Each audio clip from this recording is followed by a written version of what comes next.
I'm going for the platinum trophy in Bendy Lone Wolf.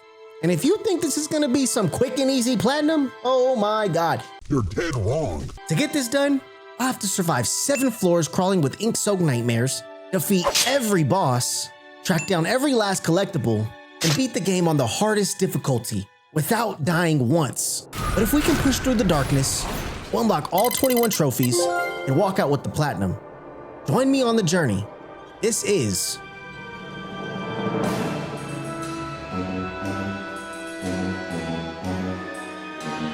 We start the story off with my first major regret. Yeah, I picked normal difficulty, thinking that this was going to be a quick, casual platinum. But for the trophy still Boris, you actually need to beat the game on hard. So yeah, great start. Well, more on this later. We jump into the game and finally get introduced to the main man himself, Boris the Wolf. Boris is just out here trying to survive, eating whatever he can find, dodging whatever nightmare is lurking nearby, mainly the ink demon. We wake up in a very familiar room, and if you played Bendy in the ink machine before, you'll recognize this as a spot where you had to feed Boris. Nostalgia with a little side of dread. As we explore the safe house, we pick up Boris's headlamp, super important for lighting your path and finding hidden items in the inky darkness. Then we get our first weapon, a frying pan. Now this thing ain't flashy, but let me tell you, it does get the job done. It's also your first step toward the trophy Wolf Forge, which requires you to find all 5 weapons. Also, learn to block early. You're gonna need that timing if you plan to survive on hard mode later. But before we leave the room, we also pick up a pack of gent sticks. Think of these as glow sticks for your sanity. These things are essential in the maze-like levels. Be sure to mark all the areas you've already searched and leave yourself a trail so you can get back to the lift. Trust me, these things will save you hours of backtracking later. Then comes the stamina meter, aka you better not be sprinting unless you're dying bar. If you're sprinting around like you're a Mirror's Edge, you're gonna regret it. Pro tip, walk. Always walk. Only run when death is physically behind you. You can refill your stamina by drinking from bacon soup vending machines. And also, enemies sometimes drop bacon soup. The last mechanic you need to know, and probably the most important, is hiding. Yes, another hiding simulator, you guys. Just like the other Bendy games, the little miracle stations return. These little hiding spots are your only protection against the ink demon. So every time you enter a new map, you better be mentally marking those little miracle stations like your life depends on it. Because spoiler, it does. It absolutely does. Eventually, we find our way to the lift. But of course, it's missing buttons. Because nothing in Bendy is ever that simple. But right before leaving the safe house, I spot a sign in the corner. This sign shows us 7 mystery boxes, and underneath that, a checklist of 7 items we need to collect. Now it's time to really get into it. Day 1. And we're dropped into our first playable level, the studio. The goal here is pretty simple. We need to find 6 supplies scattered around the map to activate the lift and escape. But we're also on the lookout for level-specific collectibles. So while dodging monsters and avoiding the ink demon, we're also treasure hunting. While exploring, we come across a voice log from none other than Lord Amok, a name you might recognize from Bendy and the Dark Revival. So the lore, yeah, it's all connected. A bit later, we find our first locker, and this is where the real scavenging begins. There's lockers, safe, and other items you want to search. And if you want that platinum, you'll need to search everything. Inside one of them, we find our very first hidden collectible, a safe house book. This is one of the hidden secret items scattered throughout the game. Eventually, we find our first required supplies, a radio. That's one of 6 supplies checked off the list on the left-hand side of the screen. Now, I didn't realize it at the time, but the smart play is to save the closest item for last so that you're able to escape faster. But of course, I didn't figure that out until hard mode. So yeah, don't judge me, I'm dumb, I know. Usual Kyle shenanigans. But then we meet our first enemy, a searcher. On easy mode, they take just 2 hits from the frying pan. Trust me, they only get worse from here. The second you grab that last supply item, the ink demon knows exactly where you are. No guessing, no mercy, he's on you like flies on it, okay? He's coming. Pause. Therefore, this is why you grab the farthest item first, so you can grab the closest one last and sprint straight to the lift. I didn't know that, so I panicked and I ran, but I made it. And for my efforts, I earned the very first trophy. First day. With the first floor complete, we head right back to the studio. Because, well, it's the only place we can go right now. If you can't tell already, this is a repetitive ass game. I literally spent 39 hours doing exactly this. If you plan on platinum in this game, strap in, bro. It's rough. It's rough. It loses its fun. We're back in the studio, and it doesn't take long before I make a classic rookie mistake. I run straight into a corner. No hiding spot, no backup plan, just me and the ink demon kissing. Wow, you know, first death of many. Got it out the way, thank God. But now, I know what I'm doing. Kind of. We head back to the studio, destroy a gent box, and find our first weapon component. Pro tip, gent boxes are where weapon components live. Smash them anytime you see them, okay? But a searcher ambushes me and I take a hit, which adds a skull mark to my Boris health meter. You get 3 hits total. On the 4th, yeah, you're dead. But if you're lucky, you'll find a coffee station and they'll be able to heal you. One-time use though, okay? This time, I actually do what I'm supposed to. I spot the ink demon, I instantly hide, I don't die. I grab a few more safe house scraps, take another hit, chug a coffee to recover, then we snag our last supply item. Barely dodge the ink demon again, and I try to escape. You think I make it? Hell nah. Hell nah, man. The game is gonna be long. Boy, it's gonna be long. Fuck. But on the next run, I grab 3 more scraps. Actually make it to the lift, and I don't get caught. It's a miracle. If you die before escaping, yeah, you lose all of your collected items. So no matter what, survival matters. But it's day 3. Back in the studio. We get to spin the dumb luck wheel, I guess. So gambling, woo! You know, I hate gambling. Spin it. I've never seen this mechanic in this game. And I got bad luck. Wow, thanks. I'm sure nothing terrible will happen now. Right behind the lift, I see something on a chair. It's our very first elevator button.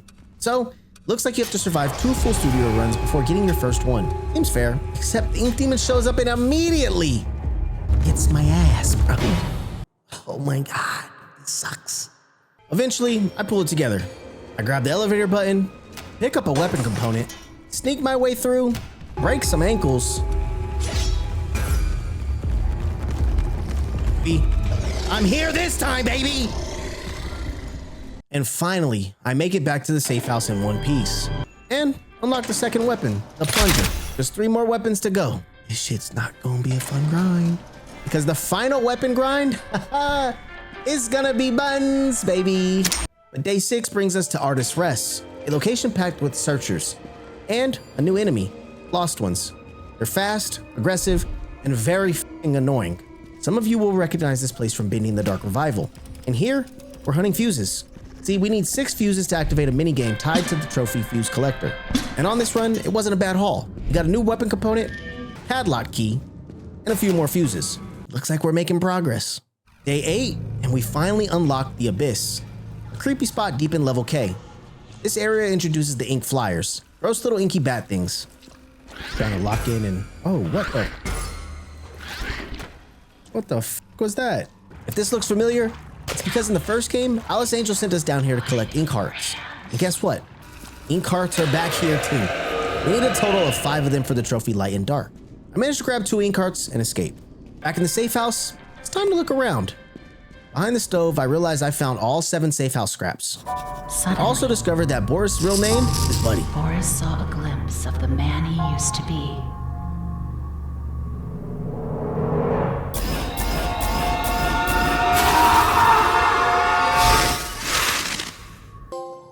Okay, that earned us the trophy Paper Chase. Discover the secret of the safe house scraps. Hey, I'll take that, bro. Ooh, we got a box. Okay, I can't do nothing with the box yet, though. Interesting.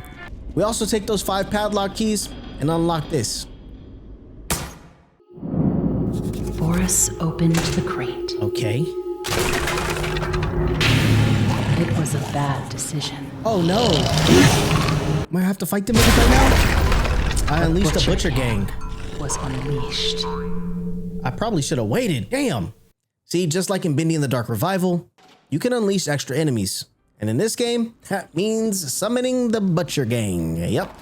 Why would I do that? I have no idea, but it doesn't matter. See, for the trophy Butcher, I need to kill 25 of them. So yeah, it's better to release them early and you're still confident. After surviving yet another trip through Artist's Rest, I try to go back, but I guess if you travel to a level too many times, aim's like, nah. We taking you to Bendyland Warehouse. So yeah, it's boss time. We're up against a mechanical Boris though, because why not fight a terrifying robotic version of yourself? I mean, what could go wrong? Well, we trade blows and I died, but at least I got the trophy. Technical terror? Defeat your first boss? Let's run it back. This time, I end this little mechanical life and also earn the arcade key at the same time. Back at the safe house, it's time to explore a bit more. I take the arcade key we picked up earlier and unlock the arcade, earning the trophy Bertram Special. Now let me tell you, this place straight up terrible, mainly because of the trophy Fuzzy Friends. See, you need to spend your precious slugs on a claw machine and collect all 7 plushies. I return to Artist Rest for more fuse hunting. This time, I find one of the secret items, Boris's favorite bone. It gives you a speed boost, making it way easier to outrun the Ink Demon. But of course, I died. I lost the bone. RIP. Golly, man, I'm starting to hate this shit. Starting to hate it. Next run, I find the second secret item, a golden bacon soup can, just sitting inside of a locker. This time, I also grab the 4th weapon component and finally make it out alive. And that unlocks the mallet, aka the second best weapon in the game. Only one more left. But trust me, the grind for it, pain. Actual pain. Before heading back in, I finally check how many fuses I need. Only 2 left? Cool. 2 runs later, I grab the last fuse and also obtain the bowling ball. Pretty irrelevant, not fun, let's move past it. Now it's time to face the real hell. Yeah, claw machine. I needed a break. So, claw machine costs 3 slugs per play, and I spent everything and walked away with 2 plush toys. But it's day 14. Back in the abyss, I grabbed 2 more ink carts. Only a single one left. I head straight back in, grab the elevator button, grab that last ink cart, reclaim Boris's bone, and make it out alive. Oh, we've broke his ankles. And as we get back to the safe house, we go and activate the ink cart minigame. And that's where we learn some more lore. The curiosity of the wolf had released a new foe, a creature from the darkest abyss.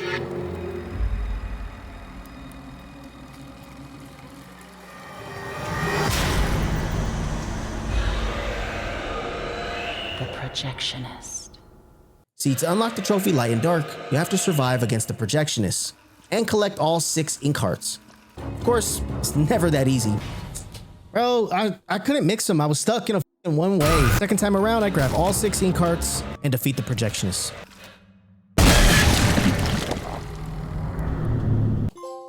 And we unlock the gold trophy, Escape the Monster of the Abyss, Light and Dark. Let's go. Now that I've got all the fuses though, it's time for one of the hardest trophies in the game, Fuse Collector. See, for this trophy, you have to score 25 points in the fuse ball minigame. Sounds simple, but it's not. Honestly, I still think the bullseye trophy from Bendy and the Ink Machine was way worse. This only took me 13 minutes and 44 seconds. You know, not to be exact or anything. Yeah, I'm smashing this bitch. Fuse Collector for scoring 25 points in Fuse Ball!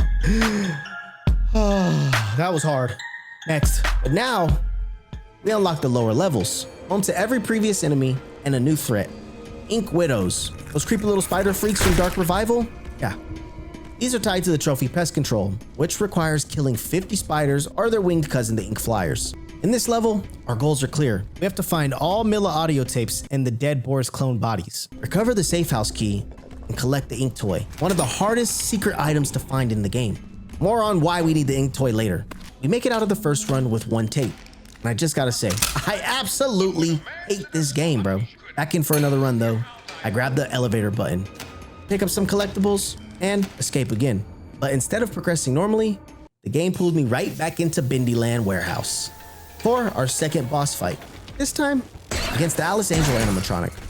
Now I've got a routine.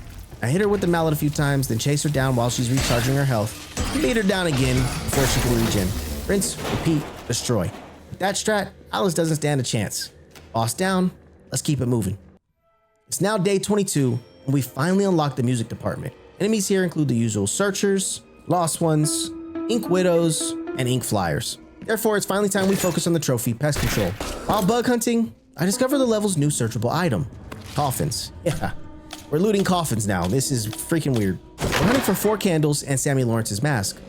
These are for the special side objective to unlock the trophy, The Believer. You can also find safe house music and safe house dances, which also unlock additional trophies.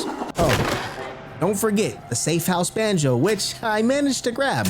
And with all the collectible searching, I killed my 50th creature, unlocking the trophy Pest Control. Ooh, Pest Control for defeating 50 ink widows or flyers. Perfect, let's go. At this point in the game, I finally learned my lesson. Always save the closest item for last. So I grabbed the gear, hit the lift, and escaped. I got out of there with ease. With freaking ease, baby. Back at the safe house, I test out that new Check this banjo, out. and just for playing it, I earned Banjo Hey, Boris. we got Banjo Boris for playing the banjo in the safe house. Easy. Bitch. But we still need 5 more songs and 4 more dance steps. So yeah, this is gonna take a while. Eventually, we're back in the music department. I scoop up more collectibles.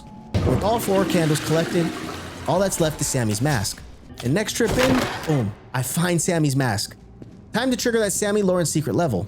For the trophy, the believer, we take control of Sammy himself. And of course, he's being hunted by his god, the ink demon. The objective is simple. Find the room with the musical instruments on the wall, memorize the order, and play them in the same sequence in the main music hall.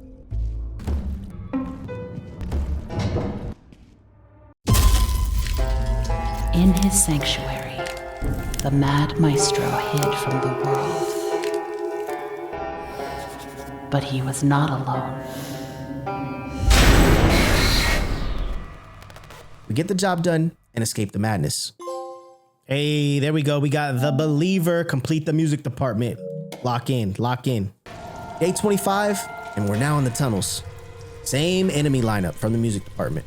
Nothing new, but the new item pool has changed. Here, we're searching for 5 lost papers. But after escaping, it's time to head back to the lower levels. I also ran a quick trip into the lower levels to grab a missing key, but I didn't record it. Oops. For the trophy Sad Lies, we face off against Alice Angel. Boris found the poor soul who was trapped in the darkness. But Mila was a lie. She was in truth a twisted angel named Alice, luring Boris to his doom. So Boris ran. While getting chased, I managed to kill my 25th Butcher gang member, unlocking Butcher Butcher. Ooh, we got Butcher for defeating 25 Butcher gang members. I was about to call him I was about to say something crazy, bro. I was about to say something crazy. I mean, really not crazy. I say it all the time. We grab 4 items, have a very close call. I can't believe I mixed her. I cannot believe I mixed her, bro.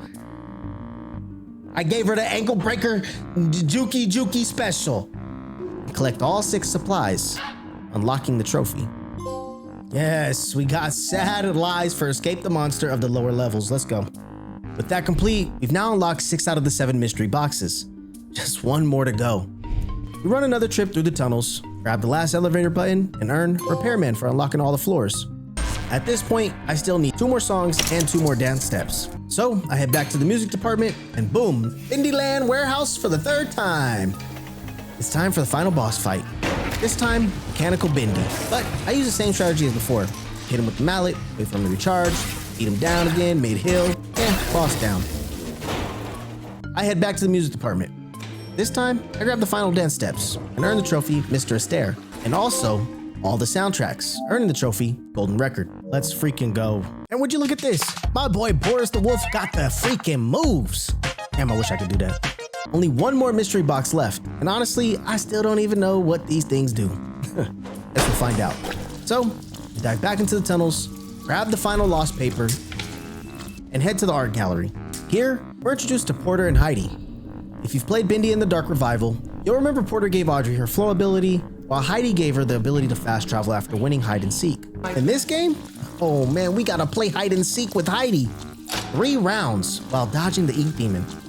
As Porter. Yeah, sounds simple, right? No, never. Nothing is ever simple over here. After enough death, trial and error, controller slamming, I finally find her 3 times did and it. escape. Dude, 2 lost souls. that shit was a pain in the dick. Earning the trophy. And we earned hide and creep for complete the games in the tunnels. Yes! You're almost done. At least with the first playthrough. Shit. Oh, brother. And it's finally time to go after the trophy, Fuzzy Friends. Yes, where you have to win all the plush toys, blah, blah, blah, blah, blah. We've already discussed this. Sounds easy, but it's not. I walked in with 146 coins, feeling super confident, thinking, yeah, I'll get all 7 plushes in one go. No. 5 minutes in, I had 6 out of 7. The last one refused to drop. I burned through every last coin I had, every single slug. Yeah, I just bailed. Now it's time to head to the next area, Gent Workshop. The Gent Workshop introduces a new enemy type, Gent turrets. Basically, turrets that kill you. We're here searching for the Gent key, which is required for the trophy Forgotten Days. On our first run through, we find the lab key, which we use to unlock the Gent lab and immediately earn the trophy Forgotten Days. Inside the lab, we find what looks like some kind of prototype ink machine. But now, I need to find 5 prototype schematics. Because, of course, why not, right? And how do you find them? You guessed it, by going right back into the Gent Workshop, destroying those Gent turrets, and praying that they drop just one schematic. Eventually, after plenty of wasted runs, I collect all 5 schematics and take my ass back to the lab. Since I completed all 7 tasks, I just need to collect prototype parts from the mystery boxes to assemble the final ink machine. Before doing that, there's one thing left to do. I still have yet to find that ink toy, which is required to unlock the final weapon. This thing has a super rare spawn rate inside of Boris's corpses on the lower levels. And I've searched for so many hours, I genuinely lost track of time. Eventually, I gave up and said, screw it, let's go beat the game. So I head back to the safe house, open up all 7 mystery boxes containing each prototype part, and I get the new prototype ink machine fired up. And it looks like this is the final fight. We have waves of searchers, lost ones, and even all of the mechanical enemies we've already faced. After clearing the fight, the machine does something wild. It opens a portal to the real world, and guess what? Boris escapes the cycle, which makes a lot of sense now considering the next game is titled Bendy and the Ink Factory. For escaping, we unlock the trophy Survivor, but the job's not finished. We still need the ink toy, the final weapon, one last plush for fuzzy friends, and hard mode permadeath run for Still Boris. Time to lock in. I hit the arcade with just 21 slugs, spin it once, and boom, I pull the Boris plush. Oh, we got him. Finally. That's the trophy. Unlocking the trophy, fuzzy friends. Man, y'all don't know how freaking much time I wasted. Oh my God, I'm losing my freaking mind. Now back to the lower levels to hunt for the ink toy. This is the key to unlocking the final weapon, the scythe, which is needed for the trophy Wolf Forge. To get the scythe, you need to find an ink toy in a Boris corpse. And once you have it, you have to press the toy 3 times to turn it into the ink machine. Then after that is a whole nother 8-hour search, breaking Gent freaking crates until the scythe drops. I mean, it's horrible, bro. This shit took me over an hour just to find the toy. I mean, I don't know what to tell you, man. And who knows how many actual hours it took for the freaking scythe or the weapon component to drop. But man, let me tell you, the scythe, it was worth it, bro. All that work was worth it. The scythe one-shots almost everything. But with the scythe acquired, that's 19 out of 21 trophies. Only one left, Still Boris. The hard mode permadeath run. Why do devs do this, bro? Like, I mean, honestly, I should have just played the game on hard from the start. Like, what? But of course I didn't. So I loaded up, and about 10 minutes in, yeah, I die. I'm out of words, bro. I'm speechless. I'm fucking over this game. The second attempt, I try something that I didn't think would work. I test if I can quit and still keep my progress, because you could still save. And yeah, you can. Combine this with the PS5 cloud save and the permadeath run suddenly becomes doable. Still stressful, but doable. Now, I wanted to go ahead and touch base that there is a secret 414 level, but listen, I don't know if that actually exists on the PlayStation version. I'm 40 hours deep into the game and have yet to get to 414 days, and it also is a very rare spawn. So yeah, sorry, you're not getting this video. After one final carefully executed push, I reached the last boss fight, and once again, Boris escapes the cycle. That was hell. That was absolute hell. Let me get my lips ready. Boris escaped the cycle into the real world, where we'll meet. There it is. Still freaking Boris. Complete the main story on hard mode. Woo! And we got Ultimate Survivor. You are a doggone great survivor. Shit, I got it, baby. This game sucked ass. And there it is. After 40 plus hours of permadeath runs, plush hunting, secret item collecting, and getting jumped by ink monsters on every single floor, we've officially earned the platinum trophy for Bendy the Lone Wolf. If you made it this far into the video, first of all, you're a real one. Second, do me a favor, drop a like, hit that subscribe, and if you haven't already, go ahead and comment down below if you survived this game too. Or if you plan to go for the platinum yourself, good luck, bro. I don't know why you would. It was a terrible experience, in my personal opinion. While you're here, check out one of these bangers on screen. Plenty more chaos, trophy hunts, and nightmare fuel, where that came from. I'll catch you on the next one, baby. Peace. I hate this game. I really hate Bendy Lone Wolf. I hate it.